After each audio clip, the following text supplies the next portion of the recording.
ora mahery roa minitra izao eto Madagasikara miditra ny tapan'ny faharoa ny logité isika miaraka amin'ny rajao isika ho an'ny androany salama ve ianao io ihany fa tsy dia salama loatra dia mirarosoa mba ho salama tsara ianao sy ny mpijery antsika rehetra isa-tokantrano ihany koa enao koa zany irariana soa salama somary efa anatin'ny fotoanany ihany izao le serisery sy kokoa ka amin'ny orana fa mino fa manan-kambara ihany ianao anatin'ny tenteny foana zay mihitsy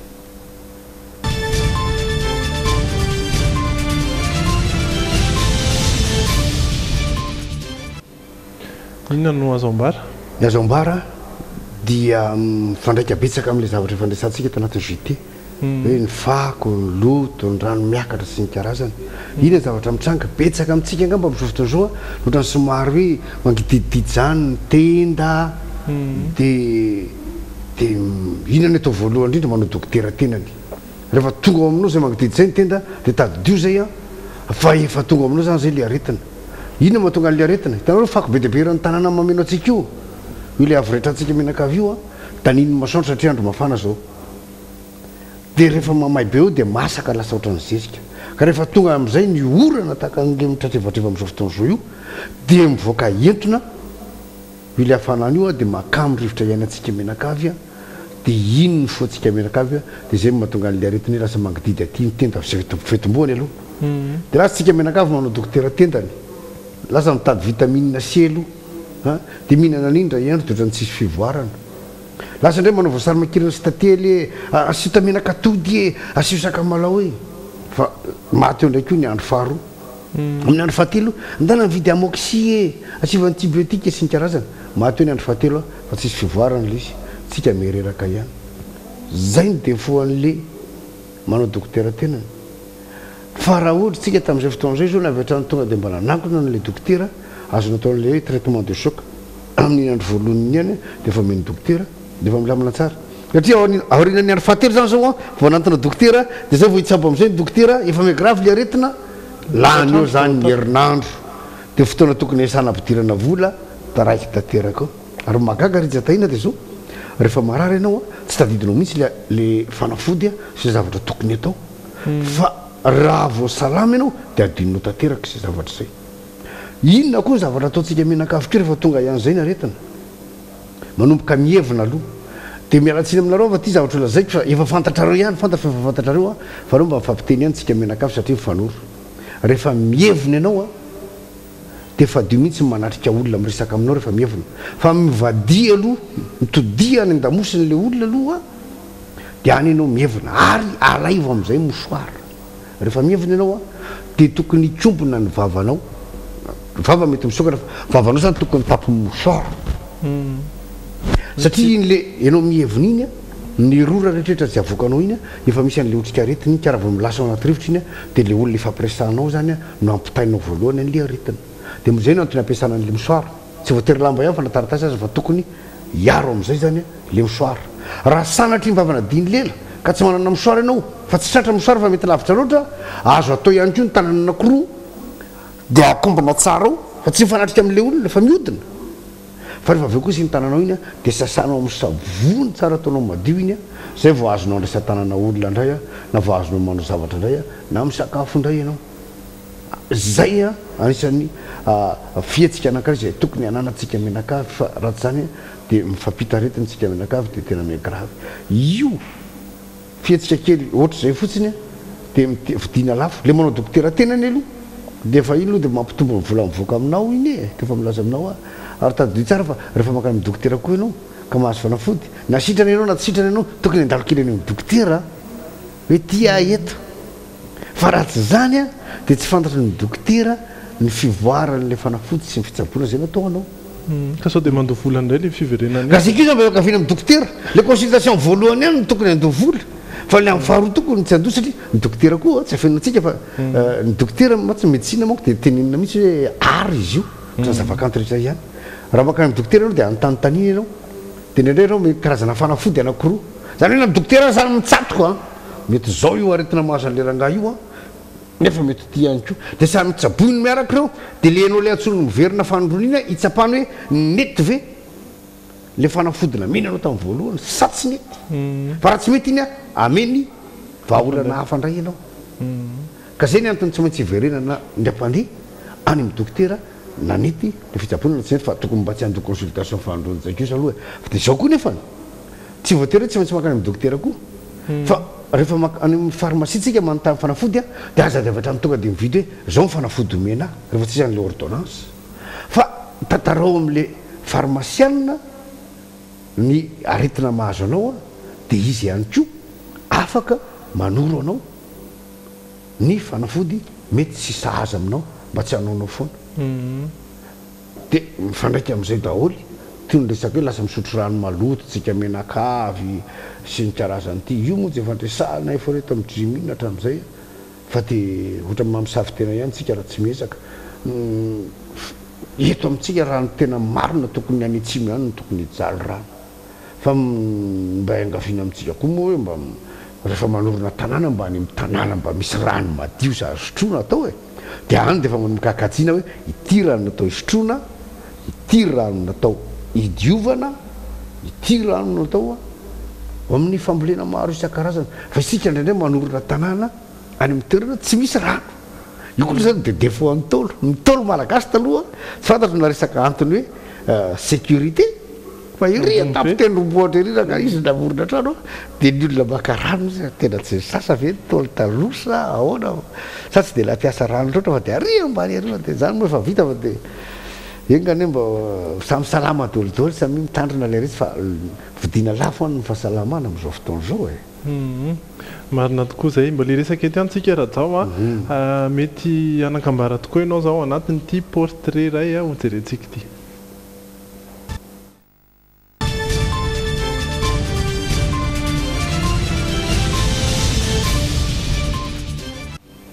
any amin'ny any anosikely any amin'ny faritra farafanganany no andehanantsika indray ao anatin'ity portrait ity hijery ny tantaran'ity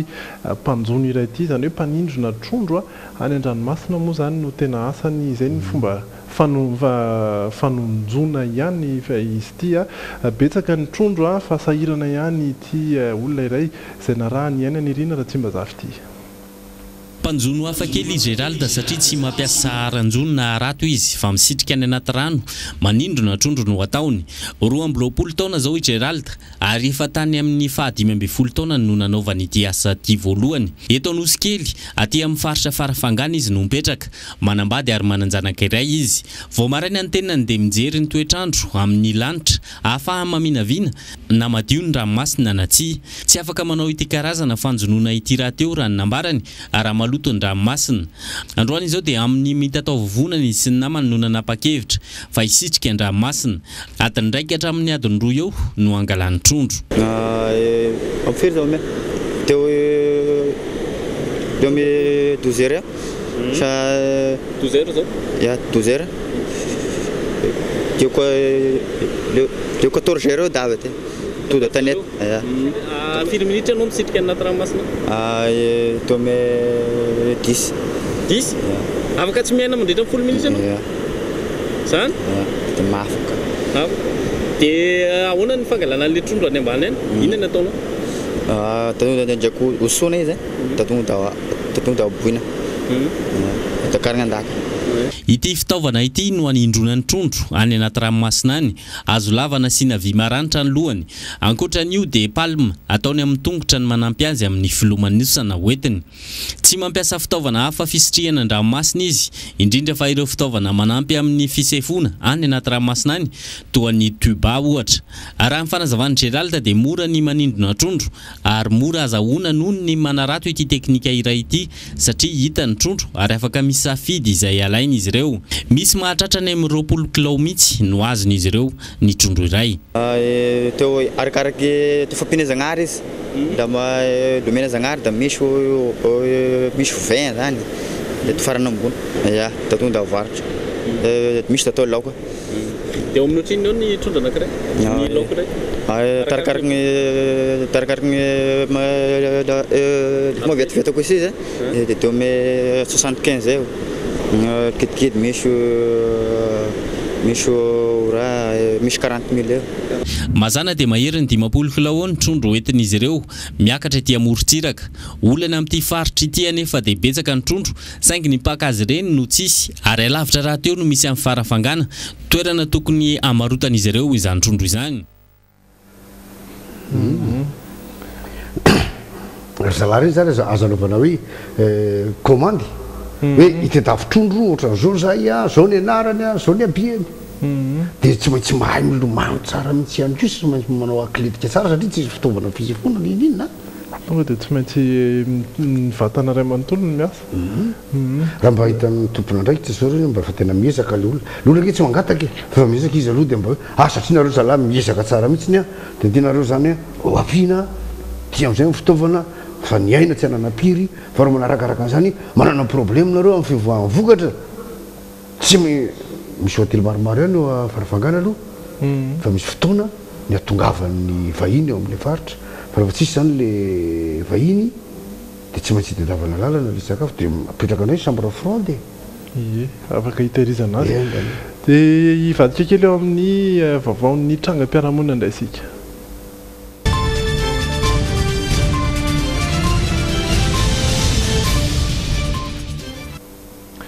Tranga iray mety tsy dia mbola fahitatsika ity ho resahan'ny Jerry Edouard voalohany ity